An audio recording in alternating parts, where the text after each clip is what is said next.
सांसद रामजी लाल सुमन के बयान, शांतनु महाराज दिखे नाराज, सपा पर हमलावर होकर बोले उनकी मंशा स्पष्ट, वो बाबर और औरंगजेब को ही मानने वाले।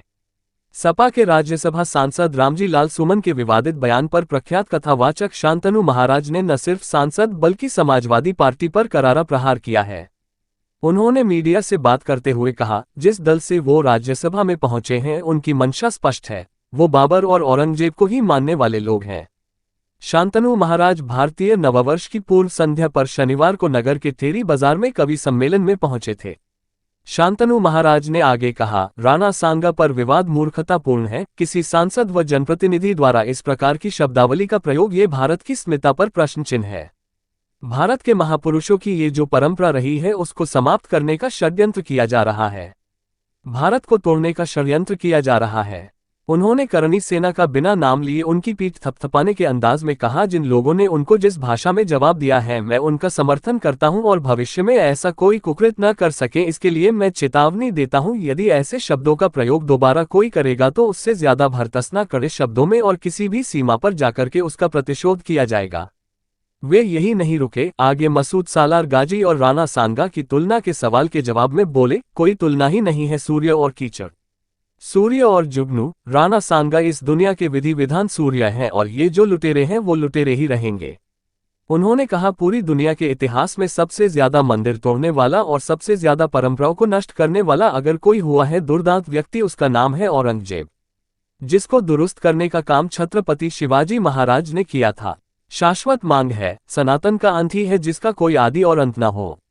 ये परंपरा बीच बीच में किन्हीं आक्रमणों से खंडित हुई है, उसी के पुनर्स्थापना की मांग है। ये देश सनातनियों का है। वस्तुतः इस देश का नाम ही भारत और हिंदुस्तान है। ये हिंदुओं का स्थान है। पुरानी पद्धति के हिसाब से अगर देखा जाए तो धीरेन्द्र के शास्त्री एक भारतवर्ष की कल्पना जो कर रहे हैं वो सनातन की कर रहे हैं। उस मांग पे आप क्या कहना चाहेंगे कि जो एक परंपरा चलती आ रही है धीरेन्द्र के शास्त्री की कि ये सनातन धर्म का एक नहीं, ये शाश्वत मांग है, शाश्वत परंपरा है।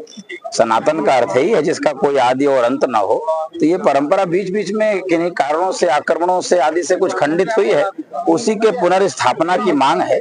ये देश सनातनियों का है और वस्तुतः इस देश का नाम ही भारत और हिंदुस्तान है, जो हिंदुओं का स्थान है। इसलिए वो मांग बहुत शाश्वत है और बहुत सटीक है, समीचीन है, समय की आवश्यकता है। अभी जैसे राणा सांगा जी पे एक विवाद उसको बोला गया है सदन के अंदर, उस पर क्या कहना चाहेंगे आप? वो मूर्खतापूर्ण है, विवाद है और लज्जास्पद विवाद है।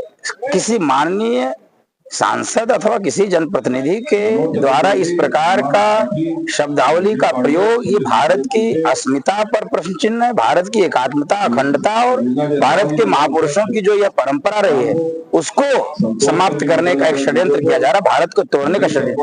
और जिन लोगों ने उनको जिस भाषा में जवाब दिया है मैं उनका समर्थन करता हूं और भविष्य में ऐसा कोई कुकृत्य न कर सके इसके लिए मैं चेतावनी देता हूं। यदि ऐसे शब्दों का प्रयोग दोबारा कोई करेगा तो उससे ज्यादा भर्त्सना और कड़े शब्दों में और किसी भी सीमा पर जाकर भर्त्सना और उसका प्रतिशोध किया जाएगा। ऐसे लोगों को सांसदों में ले जाना, सांसद में बैठाना, इसके पहले भी कई विवादित इस तरह का आ चुका है। वो जो लोग बैठाते हैं उनकी मंशा स्पष्ट है।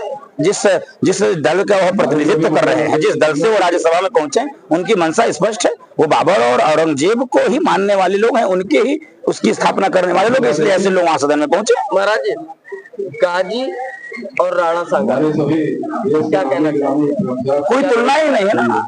सूर्य और कीचड़ ये कोई तुलना नहीं है ना। सूर्य और जुगनू ये कोई तुलना नहीं होती है ना, ये तुलना ही नहीं है। राणा सांगा इस दुनिया के दीप्यमान सूर्य हैं और ये जो लुटेरे हैं तो लुटेरे ही रहेंगे। गाजी के साथ, बाबर के साथ, अकबर, इनके साथ कोई ये लूटने लगे, लुटेरे थे विशुद्ध। इसलिए महापुरुषों की तुलना करना भी है एक थोड़ा विचित्र स्थिति बन जाएगी। लेकिन विभिन्न पार्टी के लोग औरंगजेब की जो है गाथा बताते हैं कि उन्होंने विभिन्न मंदिर बनाए, ये सब बनाए, तो क्या है? पूरी दुनिया के इतिहास में सबसे ज्यादा मंदिर तोड़ने वाला और सबसे ज्यादा परंपराओं को नष्ट करने वाला यदि कोई हुआ है दुर्दांत व्यक्ति, उसका नाम है औरंगजेब, जिसको दुरुस्त करने का काम छत्रपति शिवाजी महाराज ने किया था। आपका कोई प्रश्न? जैसे तकनीक बहुत तेजी से जो है भारत में एआई के रूप में आ रही है, ग्रोक एआई एक नया एविडेंस और कुणाल कामरा जैसे लोग सोशल मीडिया की हाइप बना करके एक नया विकल्प और एक नया विपक्ष खड़ा कर रहे हैं। इनसे निपटने के लिए सनातन धर्म में आप जैसे कथावाचकों की क्या रणनीति? हम लोगों की एक गौरवशाली परंपरा है। कुछ भी कोई भी तकनीक जो होती है वो सार्वकालिक नहीं होती है, वो बहुत ही थोड़े दिन के लिए होती है। देखिए कितना भी गूगल आ जाए, लेकिन जो गुरु के चरणों में बैठने की परंपरा है, उससे जो सीखने की परंपरा वो नष्ट नहीं हो सकती है। इसलिए इस प्रकार की एआई के माध्यम से या इस प्रकार की कोई भी तकनीक वह भारत की किसी भी शास्त्रीय परंपरा का विकल्प नहीं हो सकती है। इसलिए हम लोग तो उसी मार्ग पर चलते हैं कि हमारी जो शास्त्रीय परंपरा है वह कैसे दुरुस्त बन सके और कैसे उसमें नवीन नूतन प्रयोग कर सके। जैसे मैंने शब्द का प्रयोग किया, हमारी चिर पुरातन नित्य नूतन ये हमारी परंपरा है, इसी की स्थापना यही हमारी रणनीति है। शिक्षा का जो प्राथमिक चरण है वो कहीं ना कहीं अंग्रेजी कल्चर और विकास की तरफ भागता जा रहा है। तो ऐसे में शिक्षा में, प्राथमिक शिक्षा या मिडिल शिक्षा में बड़े परिवर्तन मैंने सैकड़ों बार अपने व्यासपीठ से भी और ऐसे कार्यक्रमों के मंचों से बोला है, भारत की सामान्य शिक्षा हिंदी ही नहीं, भारत की जो भी भाषा है, बंगला हो, मराठी हो, गुजराती हो, असमिया हो, कोई भी भाषा हो, कन्नड़ हो, मलयालम हो, तेलुगु हो, इन भारतीय भाषाओं में ही भारत की प्राथमिक शिक्षा होनी चाहिए। और मैं आपके माध्यम से कहूं, दो विषयों की शिक्षा, चिकित्सा की शिक्षा और विधि कानून की शिक्षा अनिवार्य रूप से हिंदी भाषा में और अपनी मातृभाषा में हो, ताकि सामान्य जनमानस उस बात को ठीक से समझ सके। और ये क्रांतिकारी परिवर्तन और काम करने की आवश्यकता है। महाराज जी, अभी कर्नाटक में और राणा सांगा पे उत्तर प्रदेश में एक जंग सी छिड़ी है, क्या कहना चाहेंगे? देखिए, भारत की संस्कृति, भारत की सभ्यता, भारत का संस्कार, भारत का अध्यात्म, भारत की वाणी, भारत के वीरता, ये पूरी दुनिया से परिचित है।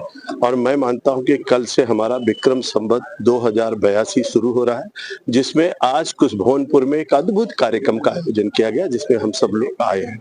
और उस कार्यक्रम की भव्यता और दिव्यता देख करके मैं अभिभूत हूँ। आपके माध्यम से संपूर्ण उत्तर प्रदेश को, देश के लोगों को कल के 9 संवत्सर की, 9 वर्ष की बहुत बधाइयां देता हूं।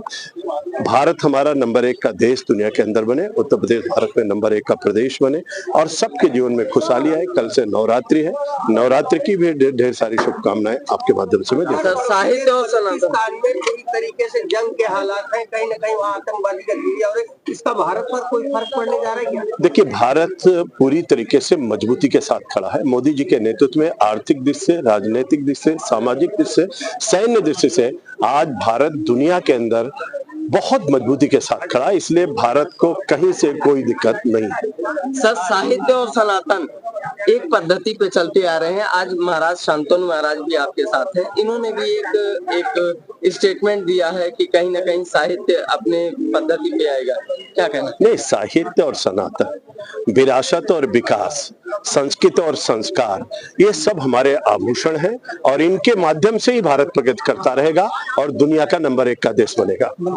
विधायक ने प्रेस कॉन्फ्रेंस की थी, जैसे योगी सरकार के 8 साल पूरे हुए हैं, उसके उपलक्ष्य में जहां तक देखा जाए सुल्तानपुर में एक चीनी मिल है जिसका जीर्णोद्धार नहीं हो पा। उसके अलावा कोई यहाँ पे बहुत सारे विकास लगी हैं, बहुत सारे विकास कार्य हुए हैं और जो बाकी है वो सब पूरे हो जाएंगे, कि जो नहीं हुआ वो सब हो जाएगा। आगे की खबर देखने के लिए सब्सक्राइब करें। देखते रहे अल हयात न्यूज़ पर अपने आसपास की खबरें।